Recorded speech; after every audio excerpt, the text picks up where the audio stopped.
नमस्कार, न्यायशाला में आपका स्वागत है। पिछले 2 दिन से आपके टीवी स्क्रीन पे, आपके मोबाइल पे, आपके न्यूज़ पोर्टल्स पे एक ही खबर लगातार चल रही है राहुल गांधी को लेकर, राहुल गांधी की सदस्यता को लेकर। कल तक कयास लगाए जा रहे थे कि उनकी सदस्यता जाएगी, नहीं जाएगी, जा सकती है। आज सुबह सुबह की हेडलाइन बनी कि उनकी सदस्यता चली गई है।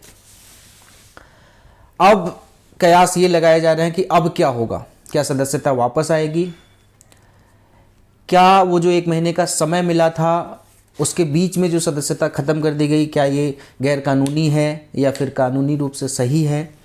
ये बहुत सारे सवाल आज बहुत सारे टीवी चैनल पे बात हुई, वहाँ भी मैंने बताया। बहुत सारे मुझे मैसेजेस आ रहे हैं इसको लेकर कि क्या इसमें प्रोविज़न है, क्या होना चाहिए, उसको भी लेकर मैंने सोचा कि आपसे बात किया जाए।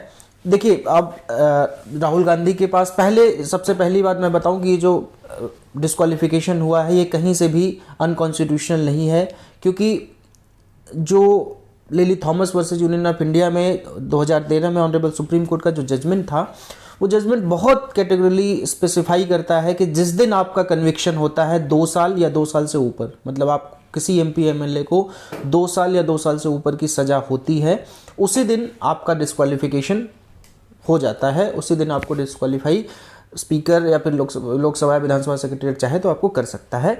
और ये गैर कानूनी इसको बिल्कुल नहीं कहा जा सकता, ये कानूनी रूप से बिल्कुल सही है। अब क्या, अब अगर क्या सदस्यता चली गई तो अब क्या सदस्यता वापस नहीं आएगी, और या फिर सदस्यता जो गई है, जो आज लेटर आप सबने देखा होगा, उस लेटर को क्या चैलेंज किया जा सकता है देश की किसी भी अदालत में। इन कानूनी पहलुओं पे मैं बात करूंगा। देखिए, सबसे पहले जो मजिस्ट्रेट का जो कल फैसला था 2 साल का जो इसमें सेंटेंस है, सबसे पहले मैं आपको बताऊं कि जो 3 साल के अंदर तक की जो सेंटेंसेस होते हैं उनमें अमूमन बेल मजिस्ट्रेट कोर्ट दे देता है और कुछ समय का आपको समय दे देता है सेशन कोर्ट में अपील करने के लिए। एक चीज़ और बहुत अहम, बहुत सारे टीवी चैनल्स दिखा रहे हैं कि हाई कोर्ट में अपील होगी, हाई कोर्ट में अपील होगी। हाई कोर्ट में अपील नहीं होगी, ये अपील सेशन कोर्ट में होगी।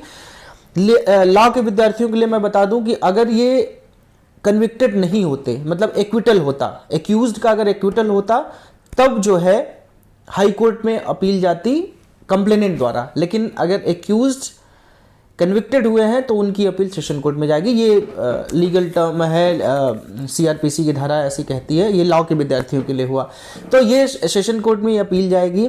सेशन कोर्ट अगर जो इनका कन्विक्शन है, देखिए 2 चीज होती है, एक तो कन्विक्शन, एक होता है सेंटेंस। जब भी किसी अपराधी का कन्विक्शन होता है तो सेंटेंस उसी दिन नहीं होता, सेंटेंस के लिए एक दूसरी तारीख दी जाती है, उस पर भी बहस होती है। जैसे मान लीजिए कि ये जो मामला था आईपीसी 499/500 के तहत, इसमें मैक्सिमम 2 साल की सजा होती है। तो फिर जब सेंटेंस पे बहस होती है तो ये देखा जाता है कि जो ऑफेंस है वो उसका ग्रीवांस कितना है, कितना ज़्यादा सजा दी जानी चाहिए, मैक्सिमम पनिशमेंट दिया जाना चाहिए, कम दिया जाना चाहिए, उस पे बहस होती है। तो वो जो सेंटेंस है, वो सेंटेंस पे अगर अब ये अपील में जाते हैं तो अगर कन्विक्शन जो उनका होता है, अगर कन्विक्शन पे स्टे होता है या कन्विक्शन खत्म कर दिया जाता है, तब तो ये जो इनका डिस्क्वालिफिकेशन हुआ तब ये इसको चैलेंज कर सकते हैं।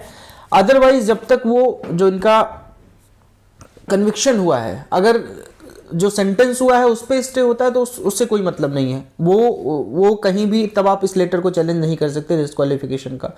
जैसा कि एक बहुत रीसेंट केस है, 2023 जनवरी का केस है। मोहम्मद फैजल जो लक्षद्वीप से सांसद थे, कांग्रेस के ही सांसद थे, उनको डिस्क्वालीफाई कर दिया गया था।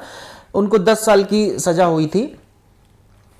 लेकिन उसके जब तक चुनाव अनाउंस होते, जब तक उनको डिस्क्वालीफाई किया जाता, चुनाव अनाउंस हुए, तब तक वो हाई कोर्ट में उनको जो उनका कन्विक्शन था वो ख़त्म कर दिया जाता है, सस्पेंड कर दिया जाता है उनका कन्विक्शन। और जब उनका हाई कोर्ट का तब तक बाई इलेक्शन अनाउंस हो गए होते हैं, वो सुप्रीम कोर्ट आते हैं और वो ये कहते हैं कि क्योंकि मेरा कन्विक्शन सस्पेंड हो गया है, तब वो सुप्रीम कोर्ट में मैटर को हालांकि नहीं सुनता, क्योंकि इलेक्शन कमीशन ये कह देता है कि अगर ऐसा हुआ होगा तो हम जो बाई इलेक्शन है हम उसको विड्रॉ कर लेंगे। और जो इलेक्शन कमीशन वो इलेक्शन जो है विड्रॉ कर लेता है और सुप्रीम कोर्ट वहीं पे मामला डिस्पोज ऑफ कर देता है। तो यहाँ भी देखिए यही मामला फंसेगा जब तक कि वो अपील में जाकर उसको जो कन्विक्शन है उसको ख़त्म नहीं करा लेते, चाहे वो मजिस्ट्रेट ने त्रुटियां की हो, जैसे उनके वकील बहुत सारे लोग बोल रहे हैं कि जुरिडिक्शन के ग्राउंड पे त्रुटियां है, जब सेंटेंस पे हुआ तो सेंटेंस पे कोई बहस नहीं हुई।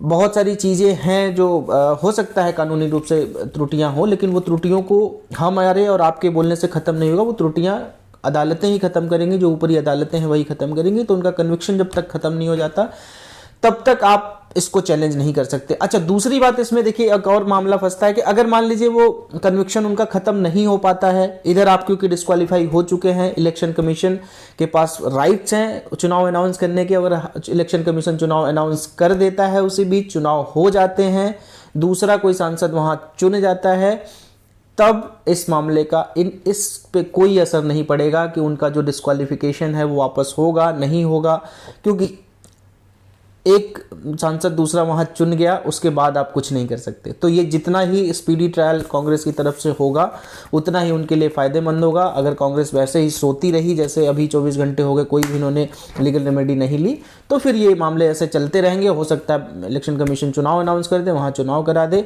और उसके बाद जो है अगर उनका कन्विक्शन हालांकि जब खत्म हो जाएगा किसी भी अदालत से, तो उनका जो 6 साल का जो पीरियड होता है कि 6 साल तक आप चुनाव नहीं लड़ सकते, वो खत्म हो जाएगा।